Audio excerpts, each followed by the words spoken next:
Aloha all and welcome back to Let's Play Grand Theft Auto San Andreas. I'm Paper Mario Guy, and we're going to do our next crash mission. Carl! Dang, where are you off to? Shit, where you running off to, Carl? I thought we were friends. Yeah, whatever. As an officer in charge of putting an end to gang violence, I find myself in a difficult moral position, Carl. Yeah, right. Carl, I'm hurt. I truly am. And just as I was about to help those poor Grove Street boys. Oh yeah? How? I like the status quo, Carl. I like having all you bastards doing my job for me, blowing each other's guts all over the side. Dumb bastards. Now, if it's brought to my attention that one tribe gets an unfair advantage over another, that truly troubles me, Carl. So what you saying, man? I'm saying the ballers have brains, Carl. They watch the news. I'm saying they're making friends, cutting deals, and tooling up for more than half-assed drive-bys. Lots of cheap guns coming into America since the fall of the wall, Carl. Man, cut that bullshit, Tenpenny. Just say what you mean, man. Go check out a busy freight warehouse down the docklands and you'll see what I mean, Carl. Yeah, okay. Y'all take care now. For sure.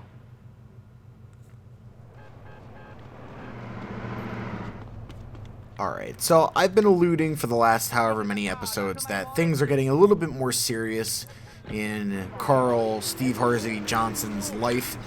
And the thing is, the ballers are making big plays, and it's turning into more than just like a little petty gang war.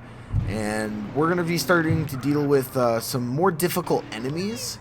And that's really what this mission introduces, is a little bit more difficulty to the game, whereas in the earlier missions, it was very easy to kind of just run and gun, and just, as I showed in the house party mission, kind of just like walked straight into the guys, and I really didn't fear much, because I knew I was going to kill them. But not to say that this mission is going to be very, very difficult, but the AI is a little bit better, and the weapons that they use deal more damage, so you definitely have to be more careful than you've been in the past. And I like that. I like that the game is starting to get a little bit harder. I can find, especially because I've played this game so many times, that playing through the beginning of this game can get a little boring just because of how easy it is and the lack of complexity of the mission. But this mission, among others, it starts to kind of buck that trend. So it's a good idea to get some body armor, but if you don't get body armor, it's fine, because there's going to be body armor throughout this mission that you can collect. But you're going to be fighting a lot in this particular scuffle.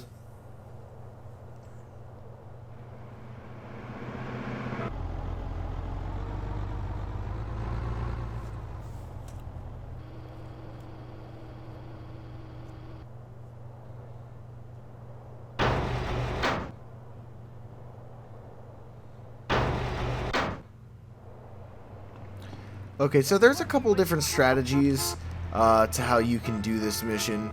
For me personally, I always just usually go straight in. I'm not usually scared. Yeah, I mean, it's really not that hard. But immediately switch and get the MP5 as quickly as you can, so that way you don't have to deal with any nonsense. And watch out for these forklift drivers, because they will try to basically make you explode.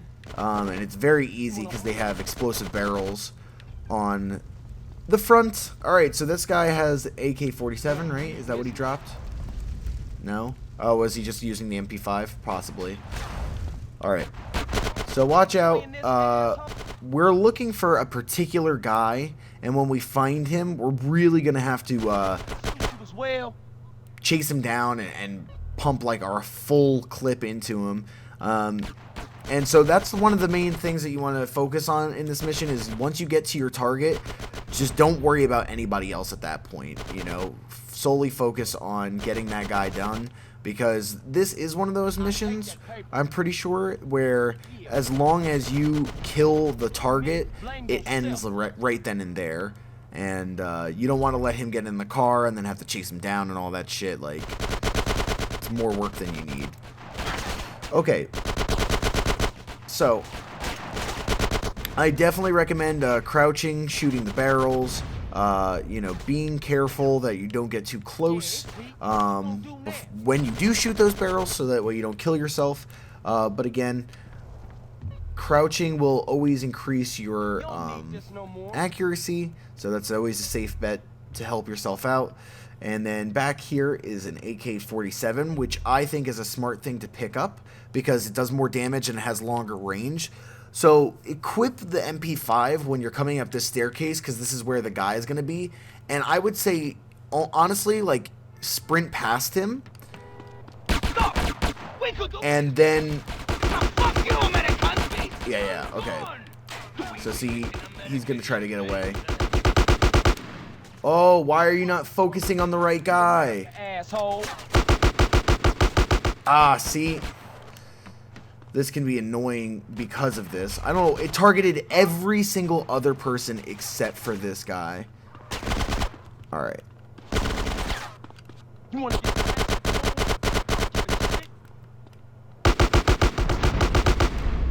Did I get him? Oh, I blew up his car. We're good. Okay, we're good then. Excellent. Alright, so I kind of was concentrating there, and I was honestly in a little bit of shock, because in all the times that I've played this mission, I've never actually blown up his car like that, and that's actually a really smart thing to do. Maybe the smartest thing that you could do to help yourself finish that mission quickly, because if he doesn't have a car to get it away in, then he's easy pickings. And yeah, that was nice. That was good. I'm glad that that went as smoothly as it did. So, cool mission. I like the kind of warehouse invasion thing. And they conveniently leave you a bike. Alright, so now what we're going to do is we're going to go all the way to the ammunition in the center of town, because that is going to activate the last part of the sweet missions. So we are in the, like I said, the last little stretch here. We don't have a whole lot left. And one of the things that I really like about this end section is that everything kind of comes together, and San Andreas has really good pacing. Among other things, I think the pacing of this game really allows you to get invested in the characters, and you never feel like you're dragging on and on. I think that Sweet has the most missions for his, for his character, with like 7 or 8, but some of those are the early beginning missions that go pretty quickly, so it balances out. But pretty much every character that you deal with only has like 3 or 4 missions, so you never really feel like it's taking too long, and then it all comes together. So we're gonna go to Glen Park. And the way that gang wars work is that there are 3 waves, and they progressively get harder. I don't find gang wars to be very difficult, because they do produce armor as well as health for you to collect in between waves. And so long as you're not going into the gang war with a low amount of health and no armor, I mean, I don't really feel like you're ever in too much danger. And the the weapons that your opponents are going to drop are pretty good. They're usually MP5s, AK-47s, like really nice weapons. So, excuse me. Alright, so let's go find some ballers. Found some immediately. And all we have to do is kill like a couple of them, and that will start the gang war. That's only 2. I need a couple more than that. Alright, here we go. This will definitely start the war. Alright, so one of the things that you can do before you go into a mission like this, also, if you're looking to make your life a little easier, is going around and finding people who are part of the Grove Street gang and recruiting them. I think last episode I showed that I got to a level of respect where I could recruit 3 gang members. And like I said, that might be a good idea if you're not feeling very confident in your ability to take out all these guys. But I think that because you're coming straight, well, usually you don't have to come straight from the mission that I just came from, but I almost always play through the Crash storyline before I jump back over to Sweet. And so I usually have an AK-47 and an MP5, so I'm never concerned about, you know, passing this mission or anything. Now you... Well, screw you, asshole. I think one of the things that changes as you go through life playing video games is that you just get so used to doing similar things, and what used to be hard is so easy just because of the fact that you've done something similar so often. I mean, the fact that I've played like every GTA game that's come out since this game, as well as gone back and played this game and Vice City and stuff like that, you know, like I think just like my motor skills for this kind of combat and gameplay is like way better than it ever was when I was, you know, smaller. But that was it. We just took out those 3 waves of guys. Not a problem for Carl Steve Harvey Johnson. He's basically a Terminator himself. And now we have one more Sweet mission. So one of my recommendations is to go through now and do a lot of the side stuff that you need to do before the next couple of missions finish. So among the things that I might recommend doing is going around and collecting all the tags. If you're really adamant about getting the benefits earlier, do the paramedic missions and the vigilante missions, although I'm going to be doing that, you know, in a little bit. I don't know why I was stuck on that screen for goddamn ever. Okay, the mission's not exactly over, but now it is. I thought the mission was over. Oh, that's crazy.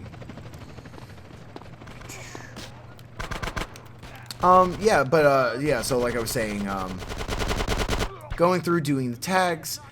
One of the other things I might suggest doing is collecting some cars and buying some property. So if you're unsure of what cars you should be storing in your garages for the export missions later on down the road, just look it up. Just figure out like what the first couple of lists are, because the thing is, when you have to do those export missions all at once, it feels impossible. It feels like some of these cars just don't exist, and it doesn't make any sense. But the truth is, if you go through as you're playing the normal story missions, you'll be fine. You'll be able to collect these cars as you go through, and then you don't have to think about it later down the road. Like I said, you don't have to, but it's definitely a suggestion. And like I said, going through and getting some of the property, because this is all stuff that you're going to need to do if 100% is important to you, which, I mean, I've done it before, so it's not imperative, but I think that depending on how close I naturally get to 100% as I do this Let's Play, I might, you know, try to go the whole way, but I guess we'll see. See how I feel. But anyway, this is Carl Steve Harvey Johnson signing off for Paper Mario Guy. Thank you for watching this episode of Grand Theft Auto San Andreas. If you like this video, please give it a like and consider subscribing, and I'll see you guys in episode 15.